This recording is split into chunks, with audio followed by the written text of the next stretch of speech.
Help your toddler talk with baby dolls. This is the fourth video in the Talking with Toys series, and I'm so excited to help your girl or boy toddler talk more with dolls. That's right, dolls are not just for girls. And if you're the parent of a toddler and you want to help them talk more, make sure you subscribe to my channel so you don't miss any more videos like this one. Dolls are an excellent tool to help your toddlers pretend play skills like pretending to feed the doll, put them down for a nap, and change their diaper because these activities are familiar and relatable experiences for your child.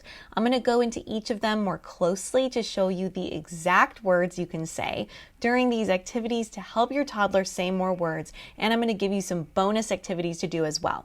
So number one, let's start with feeding. When feeding baby dolls different types of play food, encourage play sounds such as ah for open wide, for yummy, munch munch or num num num for eating sounds, a playful yuck when you give baby a non-food item. It's funny to see your kid's reaction if you do something like this. Try feeding the baby a remote or a book or a sock and see their reaction. Model gestures such as opening your mouth wide, like you're waiting for a piece of food, rubbing your stomach in hunger or when something is delicious, signing eat before giving the baby something to eat, and wiping the face like this with a towel or wipe and pairing it with the word wipe. Just like you would with your child, you can ask the baby if they want apples or peas and turn to your child and see if they'll answer for the baby doll. If not, you can repeat with, what do you think? Does baby want apples or peas? Remember to label the foods we're offering because sometimes we rush through these routines and only offer words like this or that. For children who are using more spoken language, feeding dolls could be a great time to describe the foods that they're eating, using phrases like, let's give the baby a crunchy food. Are chips or pasta crunchy?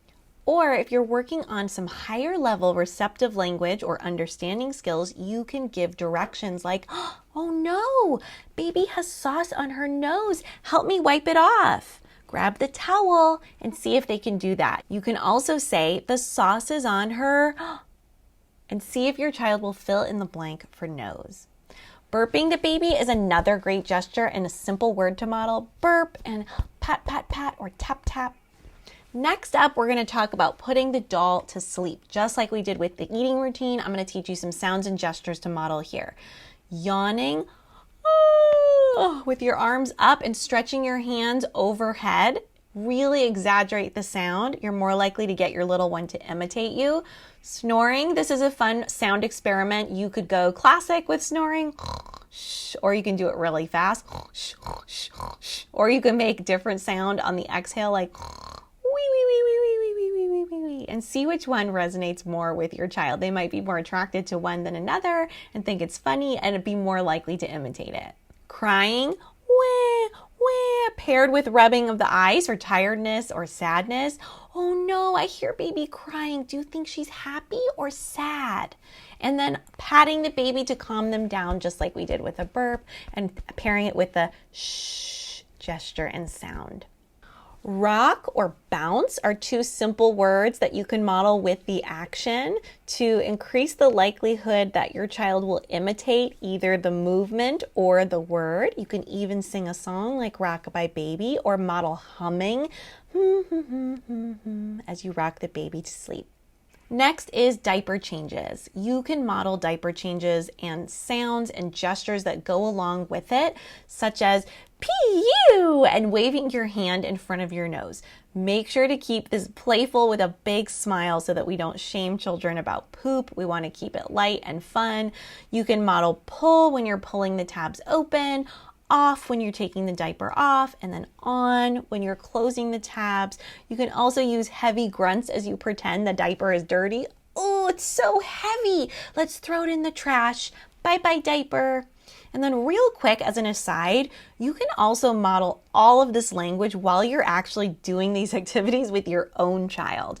I love teaching parents how to use their everyday routines to grow language skills because it doesn't require any extra time or effort for the parent. I know how short on time we all are.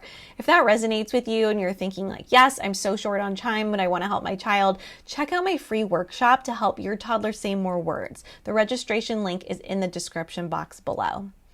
Next up, we're talking about how to model pronouns. The earlier pronouns to develop are likely I, my, you, and me. So using those while talking about baby would be helpful. Here are some examples. I gave baby carrots. What will you give baby next? My baby is tired. I'm putting my baby to bed. I find it helpful to pair pronouns with pointing so that your child knows who you're referring to. As you know, when I say I, it means me. When your child says I, it means them. So pointing to each other when you're talking about it and using the pronouns is going to help your child understand that. And even taking your hand to your own chest when you say I or my, and taking your child's hand to their chest when you model I or my for them. Next is prepositions or location words like on, off, in, out, and next to. These can all be targeted while playing with dolls as well. Modeling language like, let's put baby in her bed. Baby is on the table. Uh-oh, pears dropped under baby's chair.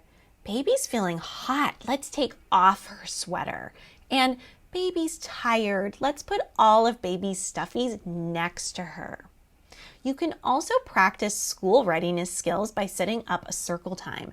Grab all the baby dolls in the house, have your child help you position them in a circle, and sing familiar songs and read books together. Young children love songs that have gestures associated with them, and if you follow along here, you know how often I talk about how gestures help support language development. You could give a choice like, should we sing row, row, row your boat next, or wheels on the bus next? My next idea is offering up information as part of your pretend play, such as, I heard baby sneeze. Oh no, she's got boogies. What can we do to help her?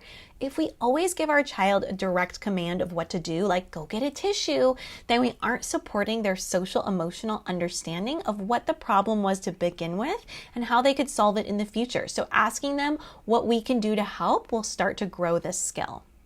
You can connect these doll routines with your child's own life and experience as well, whether that's playing doctor before their appointment so they feel prepared, or afterwards to recap what happened. Reenacting a situation that happened that was novel or uncomfortable or unexpected for your child can really help them process what happened and prepare them for next time. Let me know in the comments which one of these activities you think your toddler will like best, and let me know which toy you'd like to see me cover next in the Talking with Toys series. See you next time.